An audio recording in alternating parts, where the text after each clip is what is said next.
Hello, it's Melanie from Mel's Inky Fingers, and I am here to share how to use the partial die cutting technique using your Stampin' Cut and Emboss machine to convert a die that might cut out a large image like this to be able to create an opening or a shaped die cut that you can use for a different technique.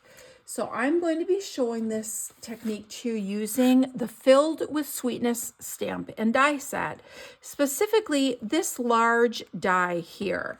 Now this die is used to create this jar-shaped card, and it's a big die, so let's open it up and take a peek.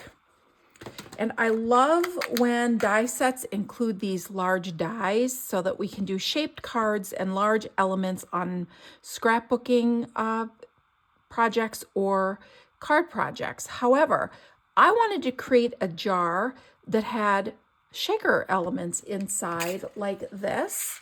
And the only way to do that was to use the partial die cutting technique. So let me show you how easy this is to do. So I'm going to bring in my Stampin' Cut and Emboss machine, and you're going to want a piece of cardstock, your Stampin' Cut and Emboss machine. And for this technique, I recommend using either a Post-it note or some repositionable tape or some washi tape to make sure that nothing shifts on you. Now, using this technique is important to understand how your Stampin' Cut and Emboss machine works. The only way your machine can cut is if it has the proper sandwich for what you're using. In this case, the die. So all pieces of your sandwich must be together to create the pressure in your machine to be able to do the cutting. So as soon as one of those elements is missing, you will not generate enough pressure for this ridge on the die to cut through your paper. So understanding that will help you know where to position your plates to do something like this partial die cutting technique.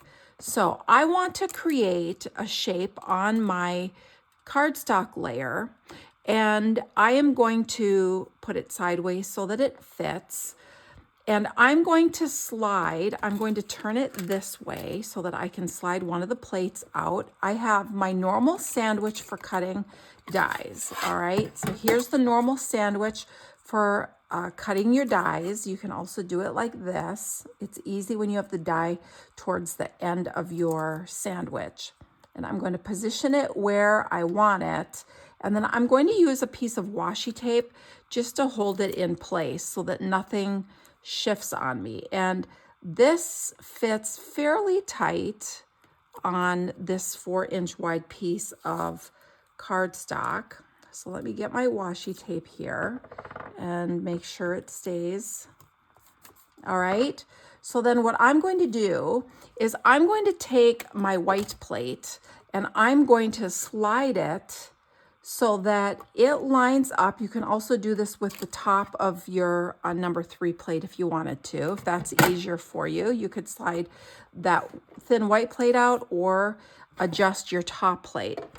And I want to line this up right before I'm going to get any cuts from where I want it to stop. So if I line this up, as soon as this part gets through your Stampin' Cut and Emboss machine rollers, it's no longer going to be able to create the pressure to cut that. So I can put this in and I can roll this through. And then I'm going to stop.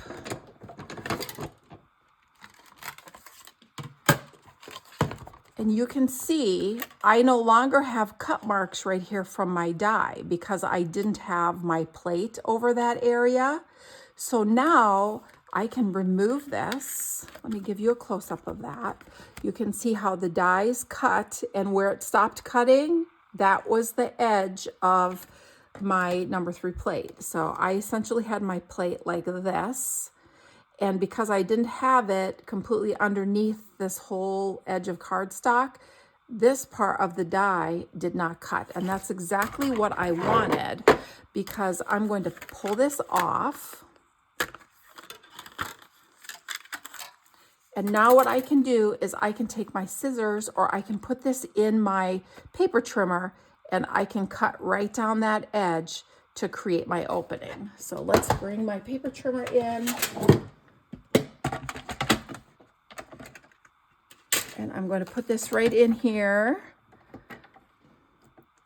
And I'm going to line it up. Well, I didn't mean to do that.